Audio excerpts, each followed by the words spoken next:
Debbie, don't you find it odd that we're almost single-handedly responsible for Jerrod Niemann having a career and he'll never release that as a single? Unbelievable.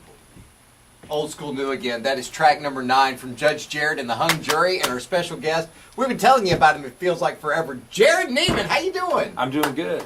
I'm glad you finally let me in here without security chasing. It's really good to have you back. Tonight's a huge night. The CD release party at Coyote Joe's. Again, $12 gets you in the door, and not only that, you get full band with Jerrod Niemann, and you get the CD. And what is unique about this CD, we were telling the guy who's operating the camera here earlier, that, it's got 20 tracks on it. It's got music, and it's got, we'll just call them interludes in between the songs. And it's a really unique concept. How in the world did you ever get Nashville to go for that? Well, I called their bluff.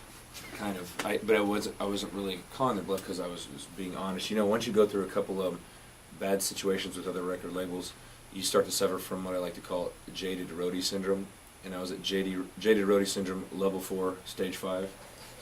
And that's why when I made the album just for fun. I never thought I'd have an opportunity to be on another record label, and so we really didn't have any, limitations or anything like that. Just kind of did whatever we wanted and had so much fun doing it that spending a year on it, that whenever we found out that we may have the opportunity to be on Arista Records, I was really hoping that they would just sort of let it release it as is, and that was kind of my one hope and wish, I guess you could say. And after they heard it, they were kind enough to respect that, and so here we are.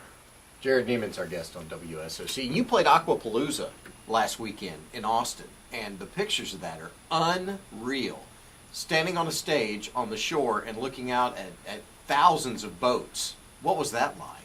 Well, everybody talks about Aquapalooza, but nobody talks about the next day, which was even a bigger sort of holiday. It was a hangover palooza. And, there's not really any pictures available of that. But it's cool. Anytime you're in Texas with water and beer and people, 75,000 people that love country music afloat, it's a pretty unique experience. It was a lot of fun.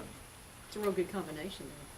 Deadly combination sometimes. Speaking of combinations, what did we read about his technique for singing? Oh, somebody asked this question. How'd you hit the low notes on Lover Lover? Well, I had strained my voice by singing the other 8 parts the first night, so I didn't really have a low voice left, and genetically probably couldn't hit the notes. So I remembered a few times that I'd been the victim of a vicious bartender overpouring my drinks, and would wake up the next morning with a very, very low voice. So I thought that I could maybe utilize that tactic. So I just drank. I went to the bar and I said, victimized. I said, bartender Jack Daniels, bring me a double. And so he slid up a double, and I said, bartender, if that's a double, bring me a double. And I ordered that twice, and then I woke up the next morning and it sounded like a mix between Richard Sturban from the Oak Ridge Boys and, of course, Great Babe. And the rest isn't history, but I wish it was. Oh, man. So his drinking really is a tax write-off. It was business expense. That's a good idea. Don't you? Great. I'm just going to do a whole album of bass notes. Thanks to you.